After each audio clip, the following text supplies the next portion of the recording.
Welcome back. If you're new to the channel, this is Fires, Food, and ASMR. In this video, I will go over why you should not buy a gas grill or a charcoal grill and instead opt to build your own fire pit. So the number one pro I would say is that once you build it, it is a lot more affordable than purchasing. Another pro is there are no parts to rust out. Another pro would be you don't have to buy a cover for it. It's fine for this material to get wet. Another pro would be it doubles as a fire pit. So it's a nice centerpiece for your backyard. And it's stationary.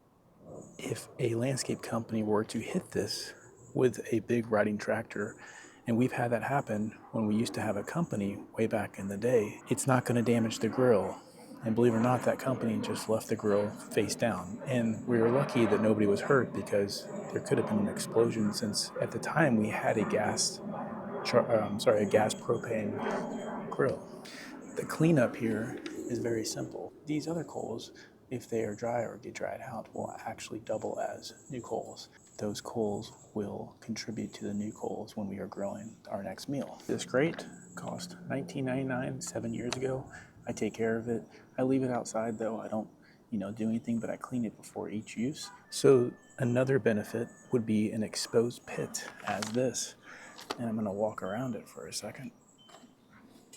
Versus a covered grill is you don't have any kind of bugs or anything hiding out inside the grill when not in use. So, those expensive covers that cost, 60 to 80 bucks, they're actually essentially just a tent for mice, for house mice, for rats, for cockroaches, for bugs, for spiders, even little animals, squirrels, chipmunks.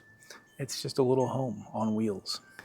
All the parts you're going to have on a physical grill are made of metal or steel or aluminum, and being outside in the elements, they're eventually going to rust off or corrode. So the lifespan on one of these is essentially infinite, and if a brick does crack or somebody hits it with a mower, you can replace that for a few bucks, and this is the only part that would eventually need to be replaced, but I have yet to do that. It's still in good working condition.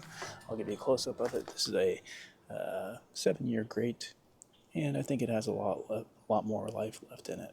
There is one crack on one of these. You can't see it because there's some buildup from the last grilling session we had, but one of these is cracked at the very end, but it's not enough to cause any kind of functional problem.